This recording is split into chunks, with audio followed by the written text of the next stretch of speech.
السلام عليكم، بسم الله الرحمن الرحيم. الحمد لله الذي علم الإنسان ما لم يعلم، والصلاة والسلام على سيدنا محمد خير معلم. اللهم علمنا ما ينفعنا وانفعنا بما علمتنا وزدنا علما وعملا يا رب العالمين. ازيكم يا شباب؟ رجعت لكم النهارده في السيشن السابعة من كورس Learn Python from Zero. الحلقات اللي فاتت اتكلمنا عن العمليات الحسابية الماثيماتيكال اوبريتورز واللوجيكال اوبريتورز والكومباريزون اوبريتورز، وده كان تمهيد مهم جدا للحلقة بتاعت النهارده. لو ما سمعتوش لازم تسمعه عشان تفهم سيشن النهارده. الكلام اللي قلته قبل كده مش هعيده تاني عشان ما اضيعش وقت. انت لو عايز، انا شرحت الكلام بتفصيل الحمد لله، ولو ما فهمتش حاجه اي حاجه ابعت لي واتس. تمام. النهارده احنا بجد هنبدا نخلي الكود يفكر ويقرر بنفسه باستخدام جمل التحكم الشهيره في بايثون. عندنا ثلاث جمل، ثلاثة statements زي الاف والالف والالس. اول حاجه اصلا يعني ايه اف؟ يعني ايه سوري statement؟ what is the meaning of if statement؟ ببساطه يا شباب، اف معناها لو، يعني بنقول للكمبيوتر لو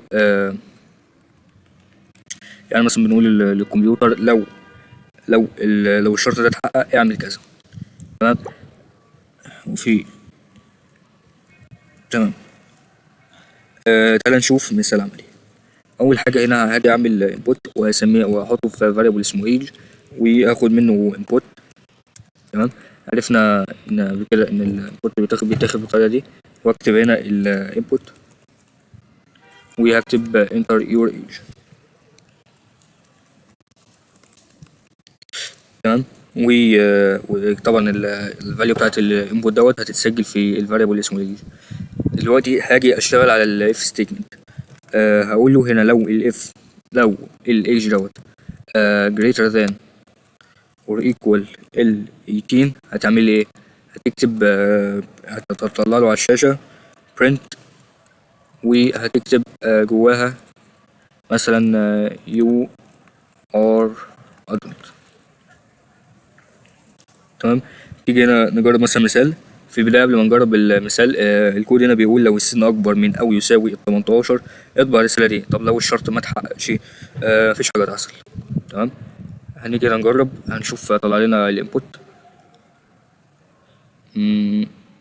نلاقي طلع لنا enter your age. مثلا هكتب المرة الأولى 10 سنين مثلا، انتر. مفيش حاجة هتحصل لأن الشرط متحققش. العشرة مش أكبر من أو تساوي 18 واحنا محددناش حاجة هتحصل لو الشرط دوت متحققش.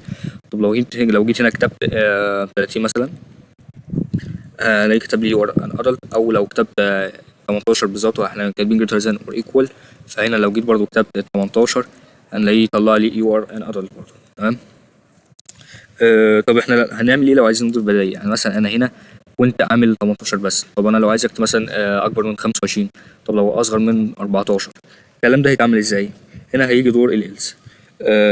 تمام. يعني هنا هنفترض ان ده الستيتمنت الاولى بتاعتنا واحنا عايزين نعملها بديل. البديل بتاعنا هيكون بالطريقه دي، هنكتب الس وسيمي كولن، كولن عاديه سوري.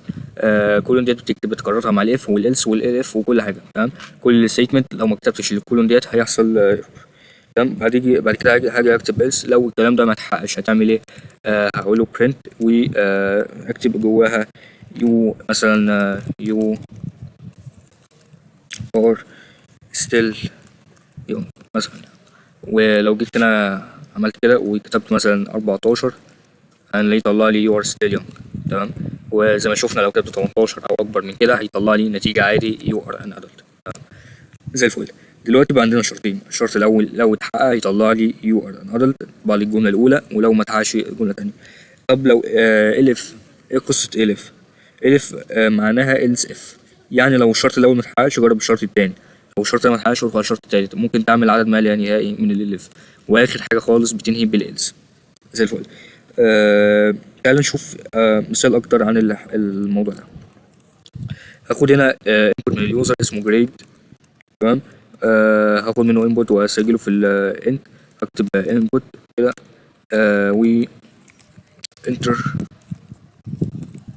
your grade وانتر مثلا your score احسن. تمام. هناخد ال value وهتتسجل في الجريد. طيب هاجي تحت اقول له لو الجريد دوت في الجريد دوت greater than or equal لل 90 هتعمل ايه؟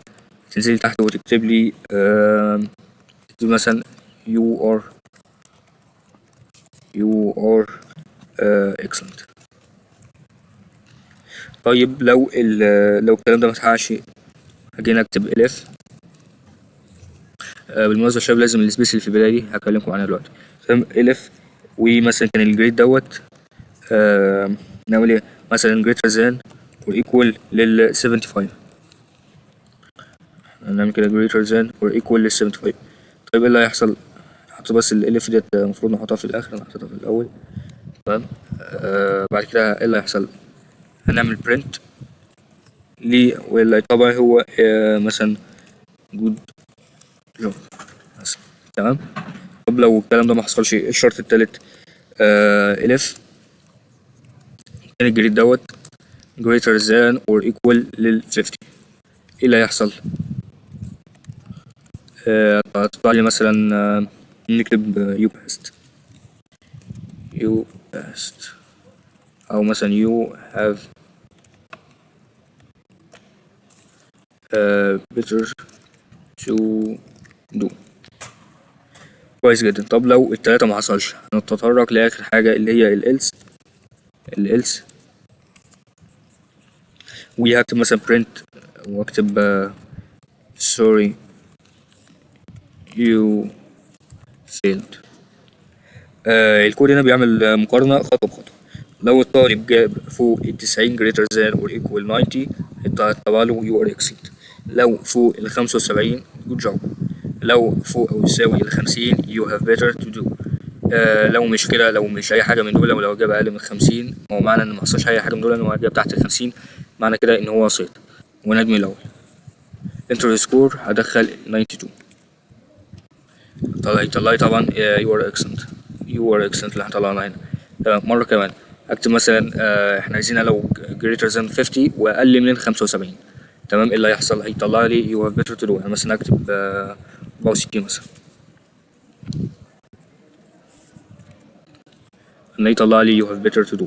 طب لو شلت الامتحان وجبت درجة حرارة مثلا وجبت 24 الاقي سوري you failed. المحادثات المهمة يا شباب اللي قلت لكم عليها لازم تسيب مسافة بديلة أو الانديتيشن بعد كل شرط اللي هي ديت يا شباب. تمام. لا سابها هنا وسابها هنا وسابها هنا زي ما انتوا شايفين. كل سطر برنت بكتبه بعد الستيتمنت بسيب ايدنتيفيكيشن في الأول. بايثون بتعتمد على المسافات دي عشان تعرف الكود جوه أنهي شرط. مثلا دي السيشن بتاعنا سيشن تحدي النهارده بسيط. عايزك تكتب كود بيسأل المستخدم asks for temperature if greater than مثلا 30 هتطبع له it's مثلا لو بين between 20 و 30 هتطبع the weather is nice. ولو أقل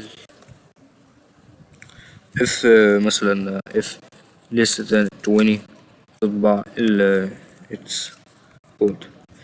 تستخدم ال else وال if وال elif وتسيب كومنت تقول ان انت حليت او لو تقدر تبعتهولي واتس هبقى فرحان انت طبقته. ولو واجهتك برضه اي مشكلة تبعتلي واتس. كده نكون فهمنا مع بعض ال else وال if وال elif وعرفنا ازاي نخلي الكود يبدأ ياخد قرارات بناء على الشروط اللي بنحددها. الحلقة الجاية ان شاء الله هنتكلم على النستد if وال conditional expressions والشورت if اللي هتخليك تكتب الكود أذكى وأكثر ان شاء الله. والسلام عليكم ورحمة الله وبركاته.